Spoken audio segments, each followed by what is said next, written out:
এতিয়া যিকেইখনৰ নাম মই আপোনাক কৈ আছোঁ, যিকেইখনৰ কথা কৈ আছে, আমি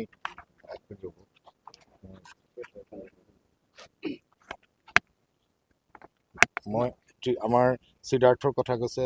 তাৰপিছত আমাৰ শেখৰৰ কথা আহিছে, তাৰপিছত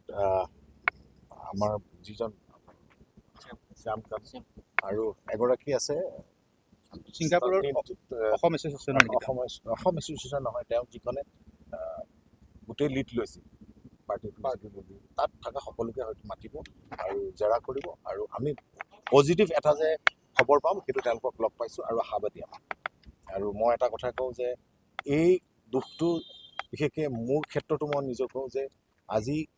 ভাবা নাছিলোঁ যে 17 তাৰিখে যোৱাৰ আগত জুবিন গাৰ্গক মই লগ পাইছোঁ, ফোনত কথা পাতিছোঁ, তেওঁক মই অতি ভাগৰুৱা আছিল, মই নিজে কৈছিলোঁ যে কিয় যাব লাগে, তই নৰ্থ ইষ্ট ফেষ্টিভেল নগৈ তই বাকী ৰৈ বিনানি ছবিখনৰ কাম আছে, এইখিনি কৰিবলগীয়া আছে, কি কৰিম, মই আহি যাম 21 তাৰিখে আহিম, মোৰ নিজৰ কামো আছে, আমাৰ গানৰ কাম আছে, সেইখিনি মই শেষ কৰিব লাগিব। কিন্তু নাহিলে আমি তেওঁ জুবিন গাৰ্গক এনেকৈ অসমৰ ৰাইজে দেখিব পৰা নাই। যেতিয়া সি জুই লেলিহানে তাক যেতিয়া জ্বলি আছিল, মোৰ এটাই খং উঠিছে সিদ্ধাৰ্থ আৰু শ্যামকান্তৰ ওপৰত যে সিহঁতৰ এটাও দায়িত্ব নহ'ল যে এই মানুহটো শেষবাৰৰ কাৰণে কিবা এটাতো সিহঁতে তেওঁক যে মোৰ ভুল হৈছে না কিবা হৈছে, কোনো ধৰণৰ তেওঁ কালি দেখিছোঁ কিবা এটা ফেচবুক লাইভ দিছে, কি দিছে নাজানো, তেওঁ অতি বতাহৰ লগত যোৱা মানুহ।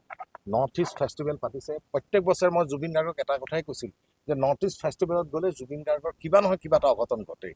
আৰু মই সেইটো লাষ্ট আল্টিমেটলি গৈ এইটো মোক এটা কথা কওক, নৰ্থ ইষ্ট ফেষ্টিভেল পাতি আমাৰ নৰ্থ ইষ্টত কিমান টুৰিষ্ট আহিল, কি টুৰিজিমৰ ডেভেলপমেণ্ট হ'ল, একোৱেতো নহয়। আহি পেলাই জুবিন গাৰ্গৰ শটো আমি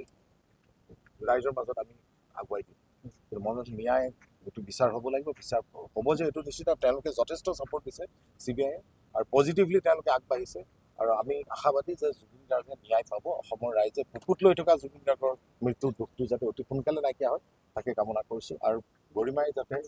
সাহস পায়, আমি সকলোৱে তেওঁক সাহসেৰে আগুৱাই লৈ যাব লাগিব, জুবিন গাৰ্গৰ অনুপস্থিতি যাতে তাই অনুভৱ নকৰে। সদায় জুবিন গাৰ্গ আৰু অসমৰ ৰাইজ আমি সকলোৰে লগত আছোঁ, জুবিন গাৰ্গ পৃথিৱীত সংগীত থকালৈকে জুবিন গাৰ্গ জীয়াই থাকিব, আৰু আমি সেই স্মৃতিটোলৈ আগুৱাই গৈ থাকিম।